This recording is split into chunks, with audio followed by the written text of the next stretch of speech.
ಅವನು ಅಲ್ಲಿ ಏನಾದ್ರೂ ಹೆಚ್ಚು ಕಡಿಮೆ ಮಾಡಿದ್ರೆ? ಹಾಗೆಲ್ಲ ಏನು ಆಗೋದಿಲ್ಲ ಅಳಿ ಅಂದ್ರೆ ಅವನು ನನ್ ಮಾತ್ ಕೇಳದೆ ಇರ್ಬೋದು, ಆದ್ರೆ ಅವನ ಅಪ್ಪನ್ ಮಾತ್ ಕೇಳೇ ಕೇಳ್ತಾನೆ. ಆ ನಂಬಿಕೆ ನನ್ಗಿದೆ. ಆ ನಂಬಿಕೆ ನಮ್ಗಿಲ್ಲಮ್ಮ. ಅವನು ಬೇರೆ ವಿಷಯದಲ್ಲಿ ಅಪ್ಪನ ಮಾತನ್ನ ಮೀರದೆ ಇರ್ಬೋದು, ಆದ್ರೆ ಮದ್ವೆ ವಿಷಯದಲ್ಲಿ ಅವನು ಯಾರ ಮಾತನ್ನೂ ಕೇಳಲ್ಲ. ಈ ನೆಗೆಟಿವ್ ಥಿಂಕಿಂಗ್ ಬೇಡ ಅಂತ ಹೇಳೋದು. ಅವನು ಒಪ್ತಾನೋ ಇಲ್ವೋ ಅನ್ನೋದಕ್ಕಿಂತ ಅವನ ಹೇಗ್ ಒಪ್ಸೋದು ಅಂತ ಯೋಚನೆ ಮಾಡಿ. ಅದು ಬಿಟ್ಟು ಬೇಡ್ದಿರೋದೆಲ್ಲ ಮಾತಾಡಿ ನನ್ ತಲೆ ಕೆಡಿಸ್ಬೇಡಿ.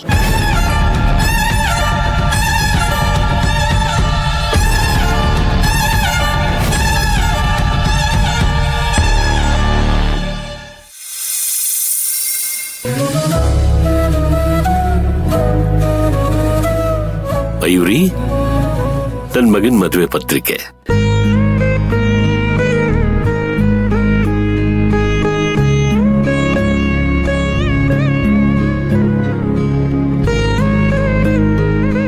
ಮನೆಯವರೆಲ್ಲರೂ 4 ದಿವಸದ ಮುಂಚೆನೆ ಮದುವೆಗೆ ಬರ್ಬೇಕು.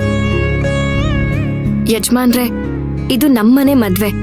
ನೀವ್ ಕರೀದೇ ಹೋದ್ರು ಚಿಕ್ಕ ಯಜಮಾನ್ರ ಮದ್ವೆಗೆ ನಾವ್ ಬಂದೇ ಬರ್ತೀವಿ.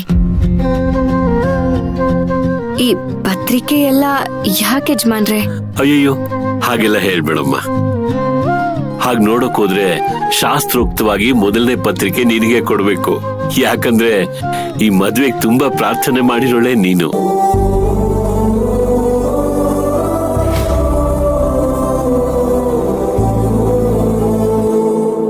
ನಾವ್ ಮತ್ತೆ ಈ ಊರಲ್ಲಿ ಇರೋದಕ್ಕೆ ಅವಕಾಶ ಮಾಡ್ಕೊಟ್ಟಿದ್ದು ದೊಡ್ಡ ಯಜಮಾನ್ರು. ಅವ್ರ ಆಸೆ ಏನು? ಅವ್ರ ಮಗನ್ ಮದ್ವೆ ಮಾಡ್ಬೇಕು ಅನ್ನೋದು.